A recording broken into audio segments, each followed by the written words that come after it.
स्वास्थ्य प्रभाग को आगे बढ़ाते हैं और बात करते हैं योग की। भारतीय संस्कृति मानव के समग्र विकास की बात करती है। समग्र विकास क्रम में शरीर का स्वास्थ्य अत्यधिक महत्वपूर्ण बताया गया है और इसके लिए योग को जीवन में अपनाने की बात की गई है। योग द्वारा संपूर्ण स्वास्थ्य प्राप्त किया जा सकता है। इसके लिए आवश्यकता होती है नियमित रूप से यौगिक क्रियाओं को अपनाने की।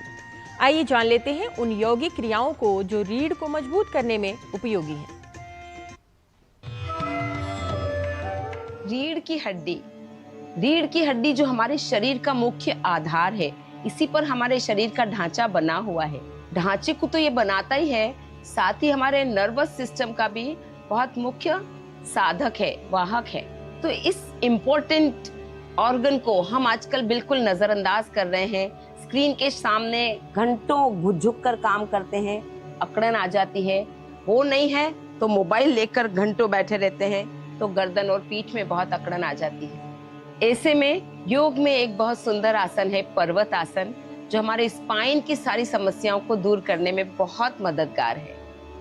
इसे कैसे करते हैं? क्रॉस लेग में या पद्मासन में आराम से बैठ जाइए, स्पाइन को सीधा रखिए, दोनों हाथ साइड में लीजिए, श्वास लेते हुए दोनों हाथों को अच्छे से खींचकर मिला लेंगे। एक पर्वत की तरह आकार देना है।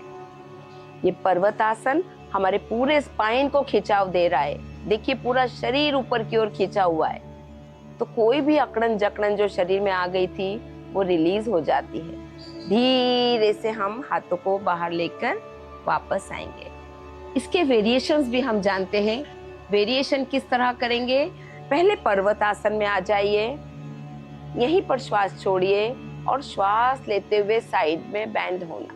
अपर बॉडी सेम रखना, लोअर बैक से साइड में जाएंगे, फिर बीच में और फिर से साइड।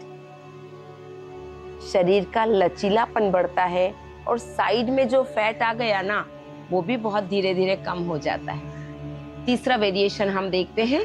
फिर से पर्वत आसन में जब हम गए, श्वास छोड़ते हुए बॉडी को पूरी तरह ट्विस्ट करेंगे।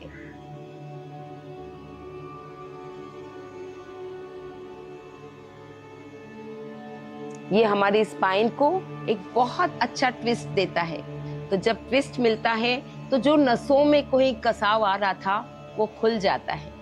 चौथा वेरिएशन है पर्वतासन में जब हम गए, थोड़ा सा पीछे बैंड करेंगे और ऊपर देखेंगे। देखिए चेस्ट कितना अच्छा ओपन हो गया।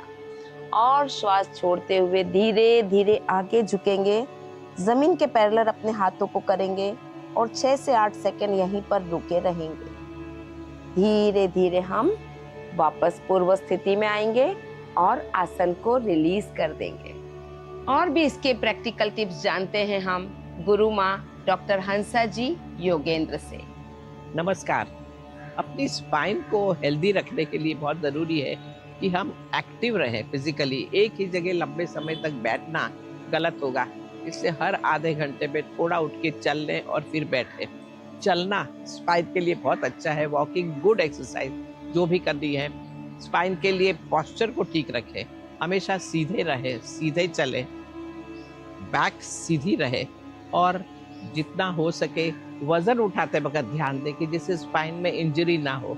आप जब वजन उठा रहे हैं तब आगे से जब लेते हैं वजन को, तब घुटने को मोड़कर वजन उठाएं, घुटने को एकदम सीधा रखकर और वजन ना उठाएं। तो ये छोटी छोटी बातें, उसका ध्यान दें। अब पेट की मसल कभी ऊंची नहीं होनी चाहिए। ऊंचा पेट स्पाइन को डिस्टर्ब करता है, इसलिए पेट हमेशा अंदर हो।